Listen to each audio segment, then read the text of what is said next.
Hey guys, so today I wanted to make another video on things that you might not have known when it comes to collecting military items, or using old milsurp rifles or just different things like that.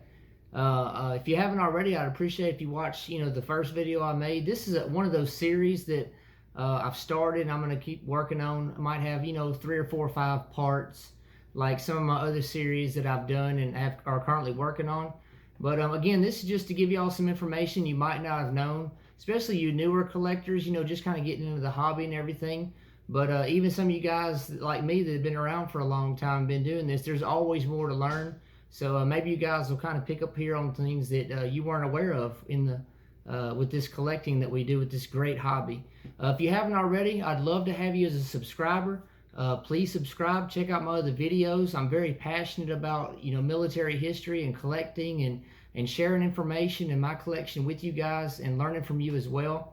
But what I want to do is go ahead and bring you in, and I'll show you what's here on the table, and let's get talking.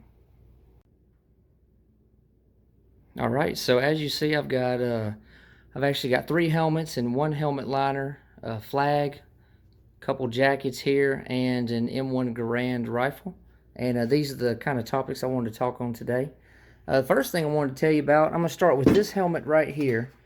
And this is a World War II Schluter helmet. See, it's got the yellow dot here on the side, which, there's kind of debate back and forth whether it's Pacific Corpsman or if it's Shore Patrol. But, these are really cool helmets and they're fun to collect. But the reason I have this helmet out is if you can probably already kind of see it. Do you see that kind of checkered outline look right there? Can you see that?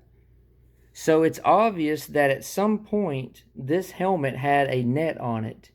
And the net, could have been taken off. It could have rotted or, dry rotted over time or who knows what.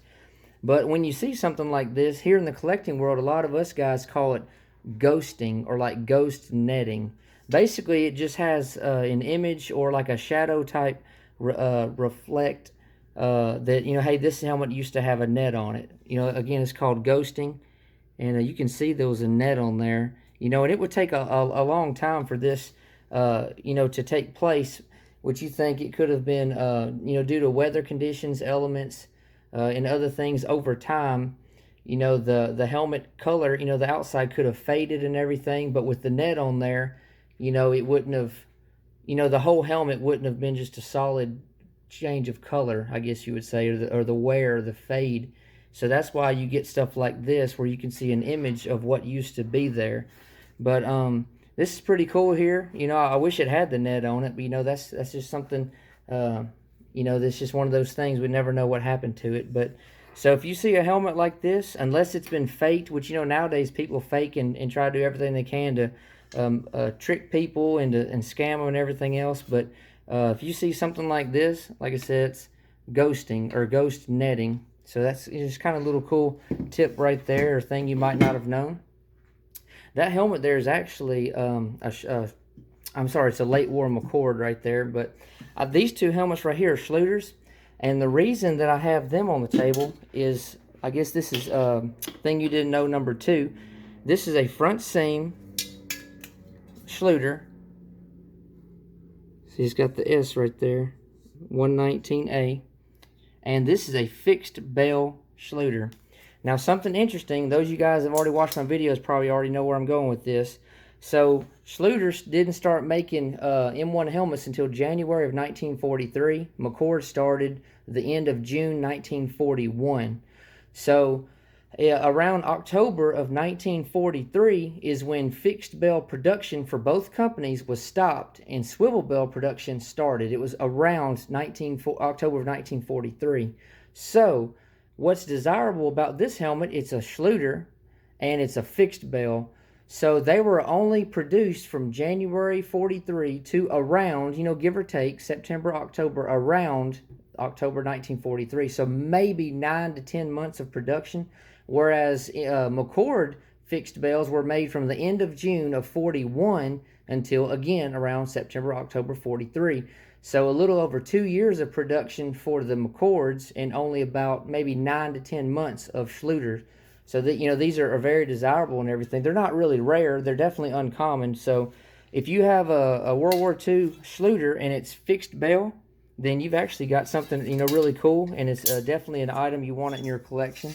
And I think I have a total of like 15 or 16 Schluters, and I think I've only got 1 or 2 that are fixed bell. I think 2, if I'm not mistaken. But so be on the lookout for that.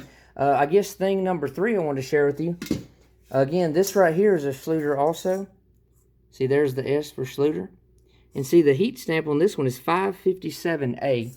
Now, again, with these not starting production until January 43, they weren't produced as long as the McCords because, you know, the war ended, right? And so one thing a lot of guys might not know is Schluter heat stamps never hit 600 or over. Never. This is the oldest Schluter I have. Again, 557A. And the oldest one I think I've ever seen was like 586 or 588A. You'll unless it's a very rare case, you will never see a Schluter helmet that's 600 or more. You just won't.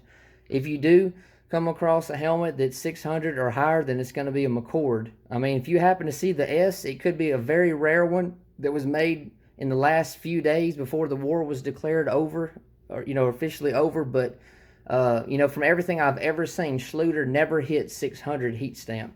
It's always going to be, you know, between, you know, 1 and say 580 something, maybe 590-ish. But so that's just something there. Again, if you have a helmet and you see a heat stamp, you don't see an S, and it's over 600, you're kind of wondering, is this a McCord or Schluter? How do I know? If it's 7, 8, 900 or whatever, it is not going to be a Schluter. It's always going to be a McCord. So just another little tip there. So I've got one helmet liner here, and I wanted to talk about helmet liners for a minute. So a lot of you might not know what this is right here, and it's an eyelet. And this right here is for used to attach rank to, you know, the front of the helmet liner. Just for example, say you had, you know, an officer, you know, and they weren't wearing the actual steel pot. They were just wearing their liner. Then, you know, the insignia would be attached right here with like a, you know, you stick it through the hole, and then you'd have a pin on, like a clutch back or pin on the back side, you know, that would hold it in place. Whereas, you know, on a helmet, it would be, you know, welded or soldered on the front of the helmet itself. But so this right here, like I said, that right there is for rank. And one thing also about these, the eyelet here, if you have a helmet liner with the eyelet, more than likely it's World War II. Now, they actually were produced in early 50s, you know, during the Korean War. Helmet liners were made, you know, still had the eyelet. But, you know, after I think around the mid-late 50s, this was done away with. So all late 50s Vietnam-era helmet liners will not have this eyelet here. Another thing to look for is if you're kind of confused on whether or not your helmet liner is World War II or post-World War II, if your internal components here, you know, your sweatband, your webbing and everything, nape, all of that, you know, if it's this, you know, khaki color, then it's going to be World War II. And it's known as OD3, olive drab 3. Whereas, you know, late World War II, it'll be green on, you know, helmet liners. But it really didn't start for the most part until post-World War II. The Korean War made liners were, you know, green. And that's OD7, olive drab 7. So if you really want to, for sure, stick with stuff that's World War II, always make sure that it's the, you know, the khaki color instead of the really dark green. Because, again, then you would know you'd have a World War II liner. Now, next thing I wanted to move on to here is this just kind of a random thing. So, you know, I've got a folded American flag here. It's kind of dirty and everything. This is actually how I got it not too long ago. So, one thing about the American flag that can really upset people, and me too, is, you know, to disrespect this flag. You know, I'm born and raised in America. I love this country. I love the flag and everything it stands for. I'm very patriotic. Those of you guys who have been following me can tell by my videos and pictures on Instagram and everything. I love this country. So it is very disrespectful for the American flag to touch the ground. And, you know, there's people out there nowadays burning the flag and stomping and everything else. And all of those people are trash and garbage as far as I'm concerned. Because there's absolutely no reason to disrespect the flag like that. Because so many, you know, fought for our freedom. So many, you know, died. You know, they gave their lives for freedom and everything. And it just really aggravates me when people, you know, do terrible things to the flag. And like I said, it should never touch the ground because it's very disrespectful for the flag and everything it stands for. Obviously, it's very disrespectful for the flag to touch the ground. Now, you know, the flag also is not supposed to touch anything that it's hanging over. It shouldn't be touching anything, you know, that's underneath it.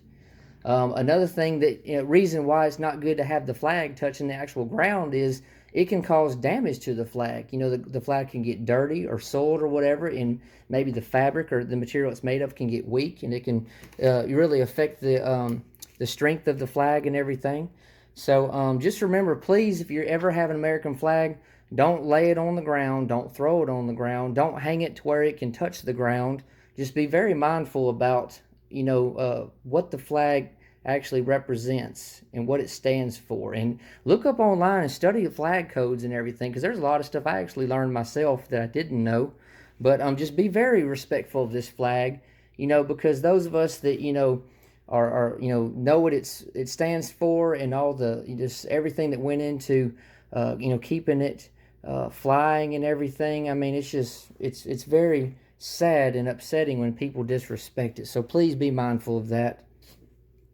Be very careful and respectful.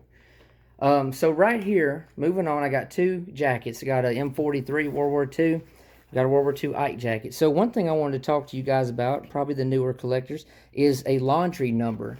So laundry number is if you have a helmet, or a lot of times on a helmet it's painted inside, but in jacket sometimes it's used with pen or Sharpie or a stamp. So this right here, you see T-5962, right? In this field jacket here, you've got I-0581. And what that is, that letter, like I said again on this one, this T would be the first initial of this soldier's last name. This one right here, it would be I. That would be the first initial of his last name. The 4 digits would be the last 4 of his government issue serial number. So his last name could be Thompson or Thomas. This man, you know, I don't think that's a very common last name. Maybe Ingram or something like that could be his last name. 0581 would be the last 4 of his government issue serial number. So that's what that is. If you've always been kind of unsure about, okay, what does this letter mean? What do these numbers mean? Again, first initial of the last name, last 4 of the serial number for that soldier.